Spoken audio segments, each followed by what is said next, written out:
What up? This is Mystical Carter here. Welcome back to the Awakening Essence channel. This is me doing some more Walking Dead talk. One of my favorite shows. Um, I'm mixing things up a little bit. I'm not one of those spiritual people that try to act like I don't never partake in the mundane world. But I can say that that's one of the only shows that I do watch. I don't watch a whole lot of TV. No more. Um, with the way that the world is shaping up, you know what I'm saying? I'm more geared toward um I'm more geared towards survival type stuff. Like I even started watching Fat Guys in the Woods. I always watch Bear Grylls stuff for the entertainment factor. I don't care what y'all say about him. The man is alright, and he does the show for entertainment, and I like him, you know.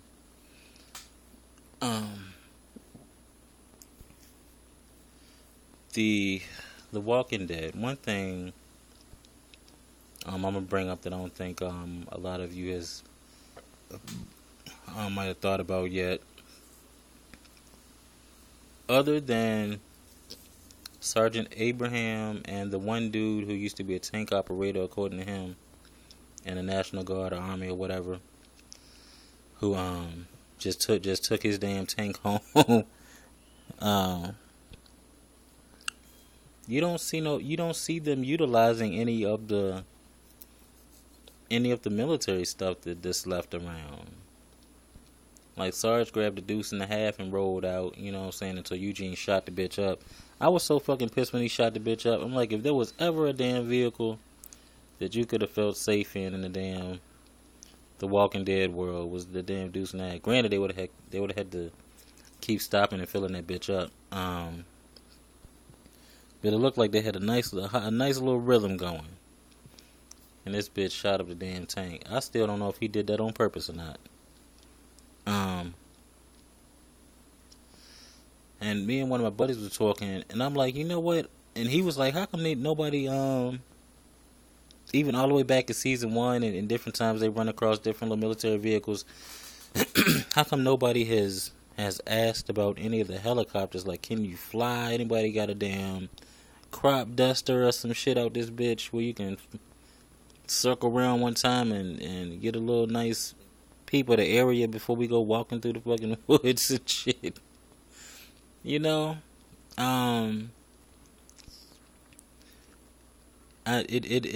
adds a creepier element to the show when they're having to bug out of their vehicles and grab their bags and go running through the woods. I mean, honestly, and shit at the fan, and we talking about realistically, bugging out anywhere. I know a lot of you guys, just like in The Walking Dead, y'all are betting on the roads being clear and being able to have some gas. I guess y'all think y'all gonna have a heads up, like y'all gonna get the call from the top general, like, hey man, shit's about to break out. You know what I'm saying? Get ready. And if it's some last minute shit before anything breaks out, or you wake up one day and it is walkers and zombies, I mean, every single day do you keep your car filled up? You know, I know a lot of people have tried to start doing that, but I mean, realistically, think of how much running around you do. Some of y'all motherfuckers married. How many times your wife got you running to the store at the last minute and shit? You know, throwing your damn rhythm off, and then you ain't got time to stop on your way to work. You gotta wait and shit. You know, every little bit counts. Just like Rick told Carl in episode 9 of season 4. He's like, every bullet counts from here on out. Every bullet should have counted from the very fucking beginning. They get all these fucking AR-15s and all these fucking AKs and shit, and they're just spraying and praying. And realistically, a few times you've seen them have a little bit more control with the waste of the bullets, and then sometimes they get in panic mode. Oh my god, we about to be overrun. Let's just spray and pray and get the fuck out of here.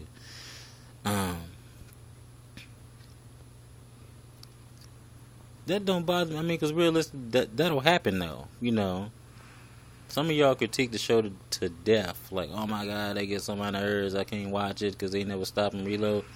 Like, I think they're betting on you having sense enough to know that you gotta reload the fucking gun. But yeah, man, like vehicles in Gridlock in The Walking Dead. They starting out. They used to run into a couple of little spots where it was pretty gridlocked. I can't tell where they are, but most of the roads in that little area around the prison seem to be pretty clear. You know, and that's something else. What they had a nice little collection of vehicles back there when they would go on these runs and run off the Woodbury and sneak back in and all that shit. What happened to those vehicles? But at that vantage point, you didn't know that there was other people in that area that's doing a lot of running around and scavenging too. You forget that there's other people. Just like they didn't know about Terminus until they ran across the signs and shit.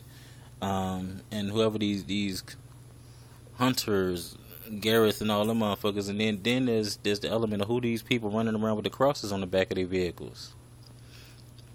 Flying up and down the road like a bat out of hell. Like, what's that shit about?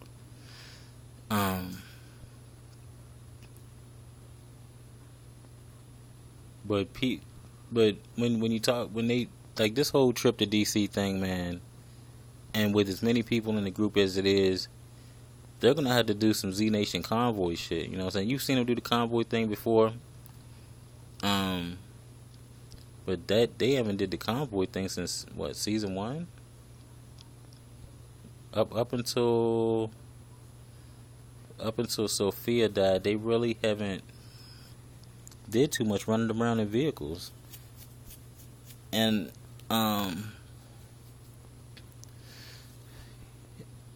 you would have to think that this trip to DC, that's a long ass drive. That's a long ass drive in real life. For all you motherfuckers like, oh my god, they can get to DC and the rest of the show or the rest of the seasons will be centered around DC and something about an Alexandria safe zone or some shit. Like, be for real, man. If they don't spend 5 seasons and they ain't barely got 20 miles from Atlanta, what the hell make you think they gonna just up and be in DC? That's a long ass drive in real life. In the Walking Dead world, in the zombie apocalypse world, that's a lot of miles. That's a lot of fighting. That's a lot of stopping and siphoning gas, scavenging for food and all of this stuff. Like, that's a lot of damn, man, I can't imagine how long it would take. And then half the time they on foot. I know they're going to take every bit of damn 12, 25 seasons to get there. They got to walk that bitch because vehicles keep breaking down and shit. You know what I mean? You ain't seen them run across no fucking Advance Auto out that bitch. You know what I mean? They had a mechanic. That bitch got sniped by the governor. So he's out. You know what I'm saying? Daryl's somewhat of a, you know what I'm saying, jack of all trades mechanic. You've seen Daryl work on a few cars. But other than that, that's really it. You know what I mean? And they said that you're going to start seeing a lot of backstory and flashbacks to what some of these people were in real life. And that's another great element that I like about the show. Is that for the most part is everyday people that they're running across that survivors, with the exception of Sarge and Rick, who was a little small town cop. Everybody else, like Glenn, I think was a pizza delivery driver. You don't know what none of the women were other than housewives or video vixens or whatever the fuck. You had even when Michonne, the little bit of flashback you got from her, you can tell that she was a fresh mommy, but she was like, I don't miss my life before all of this shit. You don't know what some of these people was doing. You know what I mean? And that's one thing I like about it. They're just everyday people trying to get through this shit. And realistically, that I think that'll be real life if we was to wake up in a zombie apocalypse, because Arrogance gets your ass killed quick. You know, the overly confident, cocky people with all the super gear and I think I can just survive anything, you know, because of my military background and shit. I mean, those people gonna die too. You know, I mean, let's be 100 with this. In that kind of world, nobody's really safe. You know, and I like to be. I'm optimistic for the characters because for me it keeps it from being just like any other zombie movie. You know what I'm saying? Romero and 28 weeks later, 28 days later, Zombieland, all of them. You know, it keeps it from being just another zombie movie. When they going through real life shit while going through the land of the walkers. You know what I mean? Bitches still having their periods and shit, obviously, because motherfuckers getting pregnant and shit. You know what I mean? They're leaving all of those everyday life elements in. You know, they're having to stop and go get water, and I'm guessing purify the water. You know, hopefully. Having to hunt again and back to the basics, but it seems like a lot of the characters are cool with that, you know. And like I said, maybe their lives weren't all that great to start with. I mean, even Rick, just because Rick was a cop, don't mean his life was all that. Because in the earlier episodes of season 1, it seemed like him and Lori was having problems back then. And then to come to find out Shane was that little snaky character. I mean, for all we know, he had his eye on her the whole time. You know what I mean? It seemed that way to me anyway. He slick had his eye on her when he was trying to tell Rick, "Oh my God, you know that why don't you handle it this way? You know, she just wanted that way." And Rick won't paying this shit no bit of attention. He's like, whatever. I ain't got time to deal with this shit. Any excitement? Oh, a shootout? Oh, let's go. We got some excitement. You know. I think that's it. I've covered the survivors. I've covered the lack of vehicle use. I mean, just once, let them run across a damn. Let them run across a damn a big cat or some shit. Just plow some motherfuckers over. You know what I mean? Cause you that shit got to be left around too somewhere. You know, they running into all these little towns. It got to be a big cat, a bulldozer. Let them. I want them to run across some more random shit. Just random everyday life shit. You know. So far, it's been looking like Mayberry out that piece. And when they go into the cities, they ain't in there but a hot second.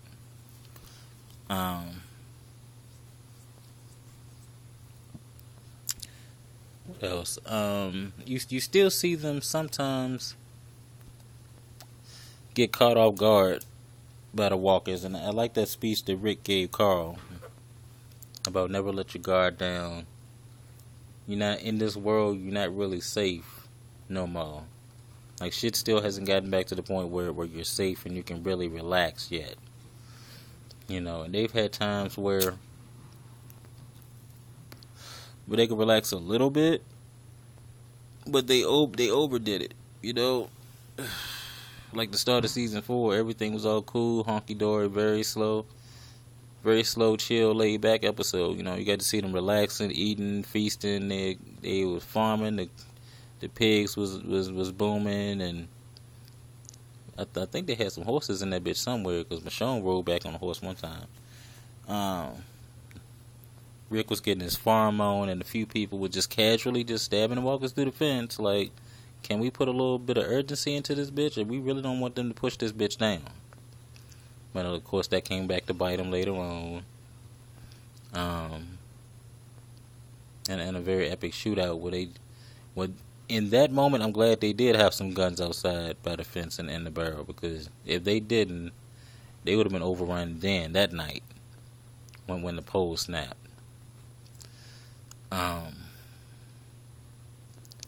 And what was it, season 4, episode 9, Michonne ran across some bikes, like motorcycles.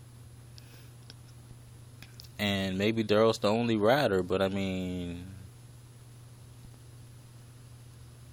that's something like I'm thinking of so much stuff, and I'm trying not to make these super long. But I mean, fuck it. You know, you watch, you don't, you don't.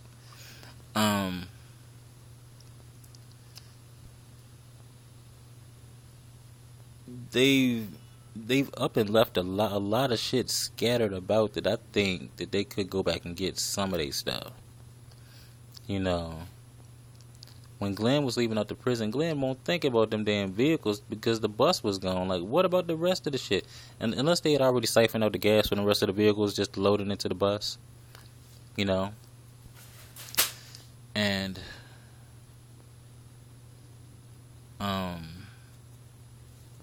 what's another cool thing that they did? When Daryl and Beth hid in the trunk of the car for the night. I thought that was slash cute slash smart. You know what I'm saying? They tied themselves down. It was storming outside, walkers roaming all over the fucking place. I couldn't tell if they was just moving through in a herd or they knew they was in the trunk, but eventually they wandered off. That was slick. You seen Bob and his little flashback when he was alone wandering around. He found the little I don't think it was a food truck, the little rig, and he climbed up there and he was hiding on top of the rig. just chilling out. And for real, he could have stayed right there for a little bit. That was type smart. That's something, you know, you get to see little moments of them having little slick survivor moments. And it shows you how inventive and how creative you have to be in that world. Them having tunnel vision, you know, granted you want them to stick together and use more of a group element. You're starting to see some of them branch off and want to do their own thing. You know, like I don't want to spend. Some of them seem like they don't want to spend their last days just blindly, just following Rick around, just doing whatever the hell Rick want to do. Because realistically, all of this shit is catered around Rick and his kids. And the times where Rick made it only about his kids and forgot that, hey, there's a whole group of motherfuckers following you. You know what I'm saying? Following your lead. That kind of hurt the group as a whole too. You know, that caused a lot of death along the way. You know, and some of them might not care. You know, I follow Rick just because he's a cop and he seems like a good leader, and I feel safe with him. And better be with any kind of a group than alone. And other ones, I would think, eventually would question some of his judgment a little bit, or so at least speak up. You know, like Michonne did when Sarge and Rick was having a little spat. Michonne was like, hold up, you knuckleheads. Before we do any fucking thing, can we get a moment to breathe, eat, and get some more supplies before we talk about going all the fucking way to DC? Like, Sarge act like DC is just a hop, skip, and a jump. And all the roads gonna be clear. And there's just people waiting for flowers and a fruit basket or some shit. Like, what the fuck, Sarge? But I mean, that's that one-dimensional military shit, man. And you got to be a little bit more flexible than that. You can't have tunnel vision. You know what I'm saying? Just because of your military ego. You know, that shit would get people killed in that world, and realistically in this world, that shit gets people killed.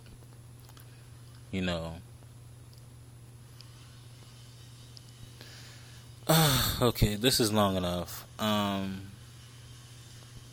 That's just some more Walking Dead. My thoughts on different variations of the Walking Dead.